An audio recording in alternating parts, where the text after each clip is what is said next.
La vente aux enchères se tenait sur la place principale de Charleston, en ce matin brûlant de juillet 1852.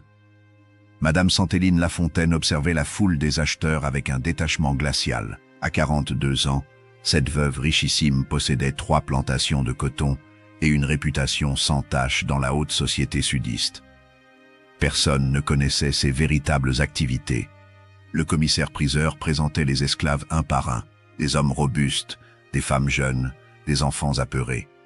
Les prix montaient, les acheteurs criaient leurs offres. Céline attendait, scrutant chaque nouveau lot avec une attention particulière. Puis on amena Mamadou.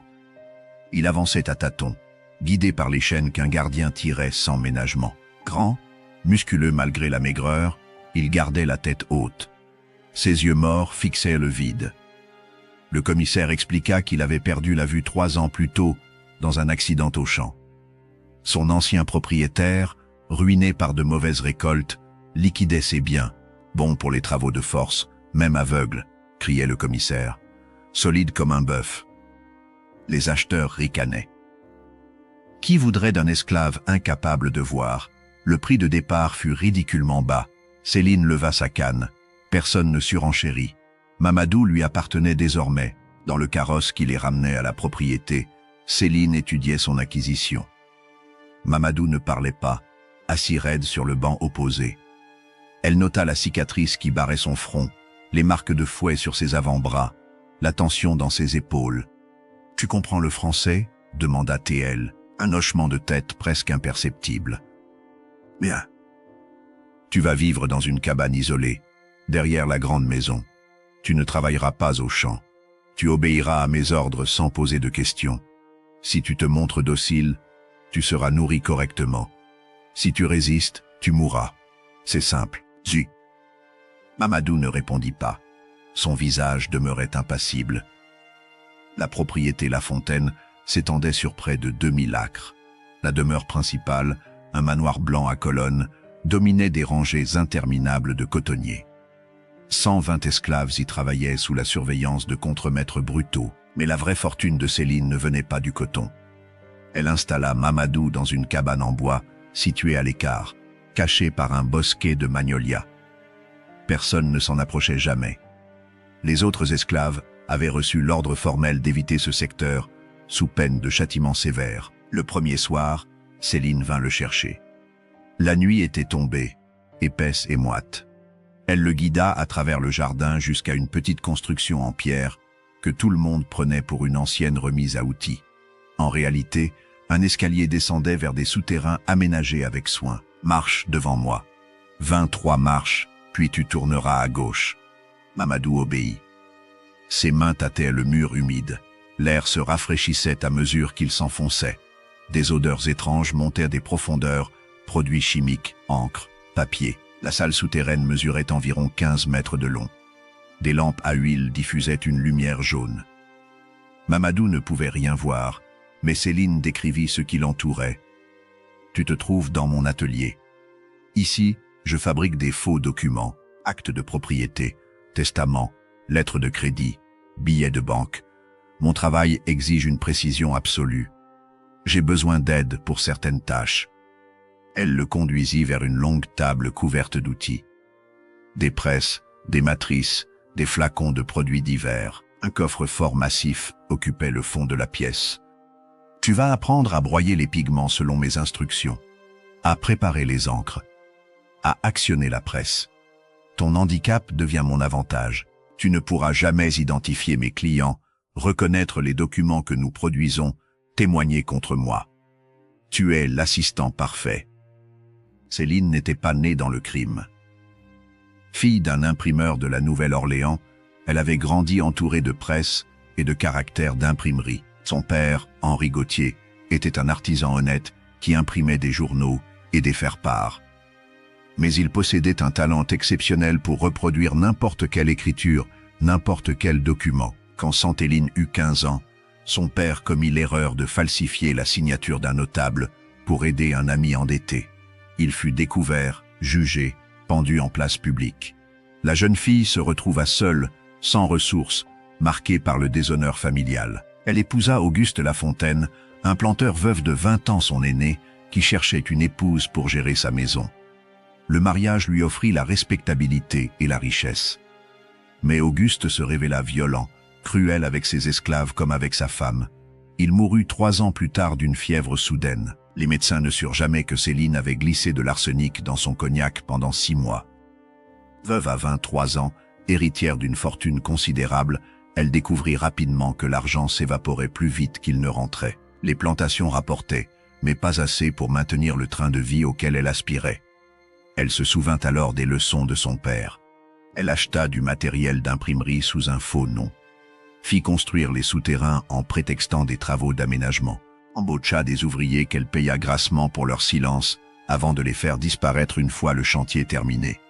Puis elle commença à produire de faux actes de propriété, des lettres de créance, des documents notariés. Ses clients appartenaient à la pègre de Charleston, Savannah, la Nouvelle-Orléans. Des escrocs qui achetaient des plantations avec de faux titres avant de les revendre rapidement. Des marchands qui gonflaient leurs avoirs pour obtenir des crédits bancaires. Des héritiers impatients qui modifiaient des testaments. Céline leur fournissait les papiers nécessaires contre des sommes astronomiques. En 15 ans, elle avait bâti un empire criminel tout en maintenant une façade de parfaite respectabilité. Bienfaitrice de l'Église, organisatrice de bals de charité, dame patronnesse irréprochable. Personne ne soupçonnait que la pieuse Madame Lafontaine était la faussaire la plus talentueuse du Sud. Mais elle avait un problème. Son précédent assistant, un esclave nommé Tomé, était devenu dangereux. Il en savait trop. Il pouvait parler. Céline l'avait empoisonné et fait passer sa mort pour une maladie naturelle. Depuis, elle cherchait un remplaçant qui ne représenterait aucune menace. Mamadou était la solution. Les premières semaines, elle lui enseignait les tâches basiques, broyer le noir de fumée pour créer les encres. Mélanger les produits selon des proportions précises qu'elle lui dictait. Actionner la presse avec une force constante. Mamadou apprenait vite. Ses mains développaient une sensibilité extraordinaire qui compensait sa cécité. Le noir de fumée doit être réduit en poudre impalpable. Tes doigts doivent sentir quand il n'y a plus aucun grain. Continue. Mamadou travaillait en silence, ses paumes devenant noires, respirant des vapeurs toxiques.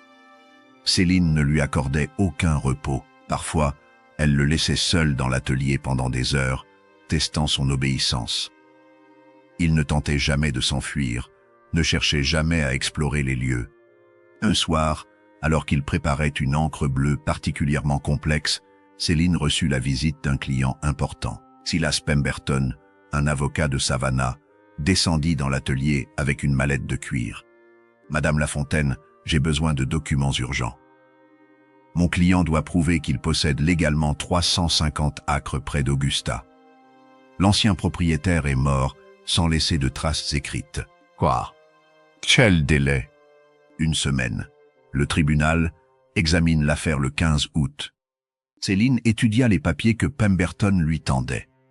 Des fragments de lettres, quelques reçus jaunis, une signature authentique du défunt sur un vieux billet.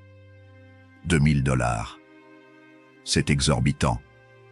C'est mon prix. Prenez ou partez. Pemberton paya. Céline commença immédiatement le travail. Elle devait vieillir le papier, reproduire l'écriture tremblante du vieil homme, imiter les cachets de cire authentique. Mamadou l'aidait, préparant les encres spéciales, déchirant le papier selon ses instructions pour créer des bords usés. Le papier doit tremper exactement 3 minutes dans le thé. Pas une seconde de plus. Compte dans ta tête.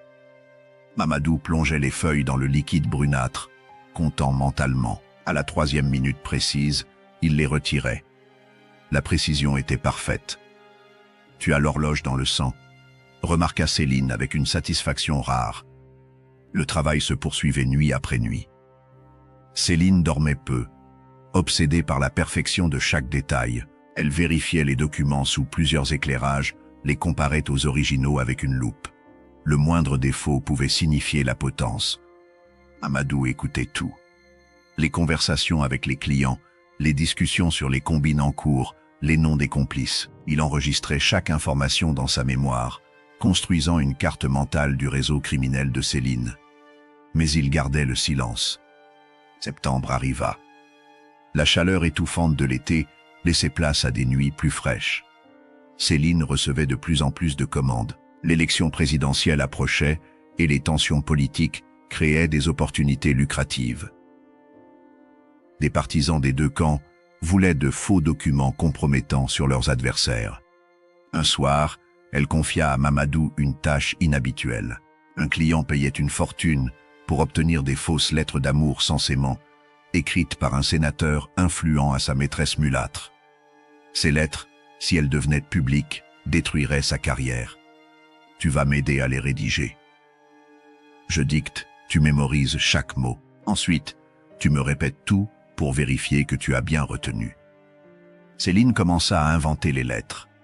Des mots passionnés, des promesses d'amour éternel, des détails intimes calculés pour sembler authentiques. Mamadou écoutait, absorbait, restituait avec une précision mécanique. Ta mémoire est remarquable. Comment fais-tu? J'ai appris à retenir les sons quand j'ai perdu la vue. C'était nécessaire pour survivre. C'était la première fois qu'il parlait spontanément de son handicap. Céline s'arrêta de travailler. Raconte-moi comment c'est arrivé. Mamadou resta silencieux un long moment. Puis il parla, sa voix basse résonnant dans la salle souterraine. Mon maître me faisait travailler 18 heures par jour. Un matin, j'étais tellement épuisé que je me suis endormi debout, là où, à la main, il s'est approché par derrière et m'a frappé la tête avec un gourdin. Je suis tombé face contre terre. Quand je me suis réveillé, le monde était noir. Le médecin a dit que le coup avait endommagé quelque chose dans mon crâne. La cécité était permanente. Et tu ne l'as pas tué. J'aurais été pendu. La vengeance ne valait pas ma vie. Céline hocha la tête, pensive. Cette résignation l'arrangeait parfaitement. Les mois passèrent. L'automne céda la place à l'hiver. Dans les souterrains, la température restait constante, l'humidité préservait les ancres. Céline et Mamadou travaillaient dans une routine bien établie. Elle produisait des faux toujours plus audacieux. Ils l'assistaient avec une efficacité croissante. Le réseau de Céline s'étendait désormais sur 5 États. Elle entretenait des contacts avec des avocats véreux, des banquiers corrompus, des marchands sans scrupules. Chacun venait avec ses besoins spécifiques. Un homme d'affaires de Mobile voulait de faux contrats d'exportation pour escroquer ses associés. Un planteur de Géorgie avait besoin de testaments modifiés pour spolier ses cousins. Une veuve de Savannah cherchait à falsifier les papiers d'identité de son amant mulâtre pour le faire passer pour blanc. Céline acceptait toutes les commandes, pourvu que le prix soit correct. Son tarif minimum était 1 000 $, mais elle pouvait monter jusqu'à 5 000 pour les travaux les plus risqués. En une année, elle gagna plus d'argent que ses 3 plantations réunies ne rapportaient en 10 ans. Mamadou apprenait à connaître les habitudes de chaque client par leur voix, leur démarche, leur odeur. L'avocat de Savannah sentait toujours le cigare cubain et l'eau de Cologne française. Le marchand de Charleston portait des bottes qui craquaient à chaque pas. La veuve de Mobile parlait avec un accent créole prononcé et portait un parfum de jasmin entêtant. « Tu pourrais les identifier tous si on te les présentait ?» demanda un soir Céline. « Oui, leurs voix sont gravées dans ma mémoire. Même après 10 ans, je les reconnaîtrai. » Cette réponse la troubla. Elle réalisa que Mamadou était devenu un témoin potentiel bien plus dangereux qu'elle ne l'avait imaginé. Non seulement il connaissait ses méthodes, mais il pouvait identifier chacun de ses complices. Elle commença à réfléchir à des moyens de s'en débarrasser, sans éveiller les soupçons. Un accident au champ? Impossible, il ne travaillait jamais dehors. Une maladie soudaine? Les autres esclaves poseraient des questions. Une tentative d'évasion suivie d'une exécution? Trop voyant, les marshals enquêteraient. Non, il fallait attendre le moment opportun. En attendant, elle le surveillait de près, guettant le moindre signe de rébellion ou de trahison. Décembre arriva avec des pluies torrentielles qui transformaient les routes en bourbiers. Les affaires ralentissaient pendant cette période. Les clients évitaient de voyager par mauvais temps, craignant d'attirer l'attention des patrouilles. Céline profita de ce répit pour enseigner à Mamadou des techniques plus complexes. La gravure sur cuivre exige une main extraordinairement stable. Tu vas apprendre à sentir les lignes sous tes doigts, à reproduire des motifs complexes au toucher. Elle plaçait ses mains sur celles de Mamadou, guidait ses mouvements alors qu'il tenait le burin. Le métal résistait, puis cédait sous la pression. Mamadou apprenait à doser sa force, à créer des lignes d'une finesse extrême. Cette proximité forcée créait une intimité étrange. Céline se surprenait parfois à observer le visage de Mamadou dans la lumière des lampes. Les traits fiers, la mâchoire serrée, les yeux morts qui ne s'hilèrent jamais. Elle se demandait ce qu'il avait été avant l'esclavage, dans sa vie en Afrique. « Tu avais une famille là-bas » Mamadou ne répondit pas immédiatement. Ses mains continuaient de travailler le cuivre avec régularité. Une femme, 2 enfants, des garçons de 7 et 5 ans. Les négriers ont attaqué notre village la nuit. Ils ont tué les hommes qui résistaient, ont emmené les autres enchaînés. Je ne sais pas ce qu'ils sont devenus. Tu y penses encore? Chaque jour, leur visage s'efface dans ma mémoire, mais je me souviens de leur voix.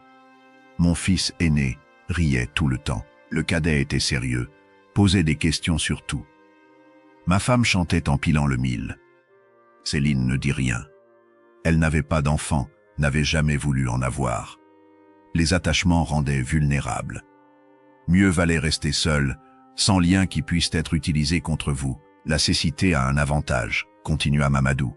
Je peux voir leur visage dans ma tête aussi clairement qu'avant. Pour moi, ils n'ont pas vieilli. Ils restent exactement comme au dernier jour où je les ai vus. Cette conversation marqua Céline. Pour la première fois, elle envisageait Mamadou comme un être humain plutôt qu'un simple outil. Cette pensée la dérangeait. La compassion était une faiblesse dans son métier. Elle se força à refouler toute empathie. Janvier 1853 débuta dans un froid inhabituel pour la Caroline du Sud. Une vague de gel détruisit une partie des récoltes, les planteurs s'inquiétaient, les prix du coton s'effondraient. Mais pour Céline, la crise économique signifiait davantage de clients désespérés, prêts à tout pour sauver leurs affaires. Un fermier ruiné vint demander de faux actes de propriété pour emprunter de l'argent en utilisant des terres qui ne lui appartenaient plus. Un marchand au bord de la faillite voulait des lettres de crédit falsifiées pour obtenir des marchandises qu'il revendrait sans jamais payer. Un héritier impatient cherchait à modifier le testament de son père mourant. Céline accepta toutes les commandes. L'argent affluait plus vite qu'elle ne pouvait le dépenser. Elle achetait des bijoux, des tableaux, des meubles coûteux. Sa garde-robe rivalisait avec celle des femmes les plus élégantes de Charleston. Elle donnait des sommes généreuses à l'église, finançait un orphelinat, organisait des collectes pour les pauvres. Cette générosité calculée renforçait sa réputation de bienfaitrice. Personne ne soupçonnait qu'elle blanchissait l'argent du crime en le transformant en don charitable. Les prêtres la bénissaient, les notables la félicitaient, les journaux publiaient des articles élogieux sur son dévouement aux œuvres de charité. Dans les souterrains, Mamadou travaillait sans relâche. Ses mains développaient des callosités aux endroits où il tenait les outils. Ses poumons inhalaient des vapeurs toxiques qui le faisaient tousser la nuit. Mais il ne se plaignait jamais, accomplissait chaque tâche avec la même efficacité mécanique. Céline observait cette résignation avec un mélange de satisfaction et de malaise. Elle possédait l'assistant parfait, totalement dépendant, incapable de trahir. Pourtant, quelque chose dans le silence de Mamadou la troublait. Il obéissait trop facilement, acceptait tout sans résistance. Cette docilité absolue semblait artificielle, comme s'il jouait un rôle. Un soir de février, elle décida de le tester. Elle descendit à l'atelier avec une bouteille de whisky, versa 2 verres. « Bois avec moi ». Mamadou hésita. Les esclaves qui refusaient les ordres directs étaient punis sévèrement. Mais boire de l'alcool fourni par le maître pouvait aussi être un piège. Je n'ai pas soif. Ce n'est pas une question de soif. C'est un ordre. Il prit le verre, le porta à ses lèvres. L'alcool brûla sa gorge. Il n'avait pas bu depuis des années. Céline observait sa réaction. Elle voulait le voir perdre le contrôle, dire ce qu'il pensait vraiment. Mais Mamadou restait impassible, buvant lentement, mesurant chaque gorgée. « Tu ne me détestes pas ?» demanda-t-elle soudain. « Vous détester ne changerait rien à ma situation. » Ce n'est pas une réponse. Je te demande ce que tu ressens. Mamadou posa son verre. Ses yeux morts fixaient un point invisible devant lui. « Je ressens ce que tous les esclaves ressentent, la colère, le désespoir, la résignation. Mais l'expression de ces sentiments serait inutile. Alors je les garde en moi. Tu voudrais me tuer si tu le pouvais? Probablement. Mais je ne le peux pas, donc cette question n'a pas de sens. Cette honnêteté brutale surprit Céline. Elle s'attendait à des dénégations, des protestations de loyauté. À la place, Mamadou admettait tranquillement qu'il la tuerait s'il en avait l'occasion. Tu sais que je vais devoir me débarrasser de toi un jour. Tu en sais trop. Rouada. Je le sais. C'est pourquoi j'ai pris mes précautions. Tes lettres cachées par les autres esclaves. Tu bluffes. Aucun d'entre eux ne prendrait un tel risque pour toi. Mamadou sourit pour la première fois depuis des mois. Un sourire sans joie, froid comme la mort. Vous avez raison, il n'y a pas de lettres. Mais maintenant, vous vivrez toujours dans le doute. Pouvez-vous vraiment vous permettre de prendre ce risque? Céline réalisa qu'elle avait commis une erreur en le sous-estimant. Mamadou avait compris que son seul pouvoir résidait dans l'incertitude qu'il pouvait créer. Il ne possédait aucune arme réelle, mais il savait exploiter ses faiblesses psychologiques. Elle versa un autre verre, le vida d'un trait. La situation devenait compliquée. Garder Mamadou en vie était dangereux. Le tuer l'était peut-être encore plus. Elle devait trouver une troisième option, puis arriva la commande qui changerait tout. En janvier 1853, un homme se présenta à la propriété. Il ne donna pas son nom, portait des vêtements coûteux mais discrets. Céline le reçut dans le petit salon où elle rencontrait ses clients les plus importants. « J'ai entendu parler de vos talents exceptionnels. J'ai besoin de quelque chose de très particulier. Je vous écoute. » L'homme sortit une liasse de billets de banque. Des coupures de $50, neuves, craquantes. « Je veux que vous reproduisiez ces billets. $10 000 de fausse monnaie. Je paierai $3 000. Céline devint glaciale. Falsifier des documents privés était une chose, contrefaire la monnaie fédérale en était une autre. Les peines encourues étaient infiniment plus sévères. C'est impossible. Je sais que vous en êtes capable. Votre père était considéré comme un maître de la gravure. Vous avez hérité de son talent. L'homme mystérieux qui connaissait le passé de Céline Lafontaine la plaçait dans une position impossible. Il savait qu'elle était la fille du faussaire Henri Gauthier, pendu publiquement pour avoir falsifié une signature. Cette connaissance représentait une menace mortelle pour sa respectabilité. Quand il exigea qu'elle contrefasse $10 000 en billets de banque, elle comprit qu'elle n'avait pas le choix. Refuser signifiait voir son secret révélé, accepter risquait la potence. L'homme lui fournit des plaques de cuivre gravées, avec une précision extraordinaire, des matrices parfaites obtenues d'un graveur de New York décédé. Céline demanda $5 000 pour le travail, moitié immédiatement, moitié à la livraison. Le client accepta sans négocier, laissant l'argent et les plaques avant de disparaître dans la nuit. Dans l'atelier souterrain, Céline expliqua la situation à Mamadou, son assistante aveugle. La contrefaçon de monnaie fédérale était infiniment plus dangereuse que la falsification de documents privés. Découverts, ils mourraient tous les deux. Mamadou suggéra de refuser, mais Céline savait que le client qui connaissait son identité réelle la détruirait si elle n'obéissait pas. Sa seule option consistait à produire les faux billets, puis disparaître avec l'argent. Les 2 semaines suivantes furent un cauchemar de précision obsessionnelle. Céline étudiait chaque aspect des billets authentiques, la texture exacte du papier, la composition chimique des encres, l'espacement millimétrique des lignes. Une seule erreur détectable condamnerait tout le travail. Les billets passaient par des dizaines de mains expertes banquiers, commerçants, changeurs professionnels, qui scrutaient chaque détail pour identifier les contrefaçons. Mamadou l'assistait avec une concentration absolue.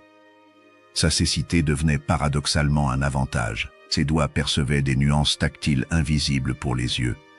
Il mélangeait les encres selon des formules complexes, testait leur consistance au toucher, ajustait les proportions au gramme près. Quand une encre était trop liquide, il le détectait immédiatement et corrigeait le dosage de gomme arabique avec une précision stupéfiante. Le papier posait le défi le plus complexe. Les billets authentiques utilisaient un mélange spécial de lin et de coton, incorporant des fibres de soie. Céline négocia avec des fournisseurs suspects, paya des sommes astronomiques pour obtenir exactement la bonne matière première. Aucun substitut n'était acceptable. L'impression commença enfin. La presse grinçait dans le silence souterrain, produisant des billets humides sentant l'encre fraîche. Céline examinait chacun sous la loupe, chassant la moindre imperfection. Elle en détruisit des dizaines avant d'obtenir un résultat satisfaisant. Mamadou écoutait le rythme de la presse, comptait mentalement les billets produits, préparait de nouvelles encres pour remplacer les impressions ratées. Ses mains restaient constamment sales, couvertes de taches bleues et vertes. Le processus épuisait mentalement Céline. Chaque billet représentait des heures de concentration absolue. Elle ne dormait presque plus, vérifiait obsessivement chaque détail, comparait les faux aux authentiques sous différents éclairages. La migraine martelait son crâne. Mamadou l'entendait marcher de long en large, murmurant des chiffres, vérifiant des calculs, s'arrêtant au milieu de phrases avant de reprendre brutalement. Un soir où elle trébuchait de fatigue après 48 heures sans sommeil, Mamadou lui suggéra de dormir. Elle refusa. Ses billets différaient des documents privés qu'elle falsifiait habituellement. Un notaire regardait rapidement un acte de propriété, vérifiait la signature, apposait son sceau. Mais les billets subissaient des inspections constantes par des professionnels, cherchant activement les contrefaçons. Un seul billet défectueux compromettait toute la série. Céline expliqua sa terreur. Son père avait été pendu pour une seule signature falsifiée. Elle produisait 10 000 $ de fausse monnaie fédérale. Si elle était capturée, la corde ne suffirait pas. Les autorités voudraient faire un exemple public, brutal, mémorable. Cette peur la consumait, la poussait vers l'épuisement total. Pour la première fois, Mamadou percevait de la vulnérabilité chez la femme de fer qui donnait des ordres sans faillir. Quand elle vacilla en se levant, il tendit instinctivement la main pour la stabiliser, puis se ravisa. Toucher son maître sans permission signifiait la mort. Céline remarqua le geste avorté, saisit son poignet, plaça sa main sur son bras. Elle le remercia, un mot qui la surprit elle-même. Elle ne remerciait jamais les esclaves. Cette nuit interminable, cette terreur partagée de la découverte, créait une connexion momentanée. Mamadou retira sa main doucement. L'instant passa. Céline redevint la maîtresse froide et calculatrice, ordonnant de finir le nettoyage des presses. Pendant qu'elle dormait, Mamadou travailla encore 2 heures. Il nettoyait méthodiquement chaque surface, rangeait les outils avec précision. Ses doigts glissaient sur le métal froid des presses, sur le bois poli des tables. Il mémorisait chaque texture, chaque position, construisant une carte mentale complète de l'espace. Cette attention aux détails n'était pas innocente. Mamadou savait que Céline finirait par le tuer. Il devait se préparer, anticiper, trouver un moyen de survivre. Après 3 semaines d'efforts acharnés, Céline possédait 10 000 $ en faux billets parfaitement contrefaits. Elle les vieillit légèrement, les froissa avec soin, créa des plis réalistes.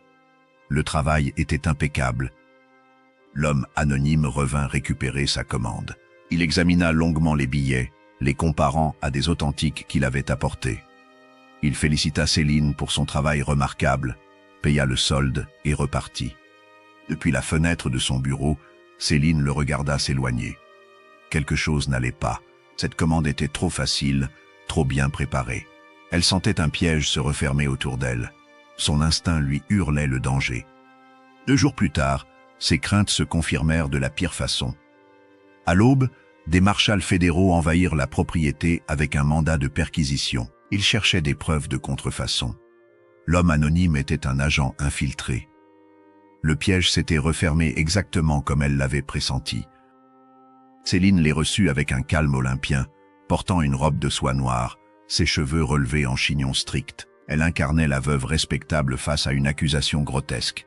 Les marshals fouillèrent la maison de fond en comble pendant 6 heures, ouvrirent chaque tiroir, chaque coffre. Ils interrogèrent domestiques et contremaîtres. Ils ne trouvèrent rien. Les souterrains camouflés derrière une fausse cloison dans l'ancienne remise demeuraient invisibles. L'argent de la contrefaçon avait déjà été transféré dans une banque de Mobile sous un faux nom. Faute de preuves, les marshals durent repartir. Mais ils laissèrent 2 hommes surveiller la propriété. Céline était désormais prisonnière chez elle. Chaque mouvement surveillé, chaque visiteur scruté. La trappe se refermait lentement mais inexorablement.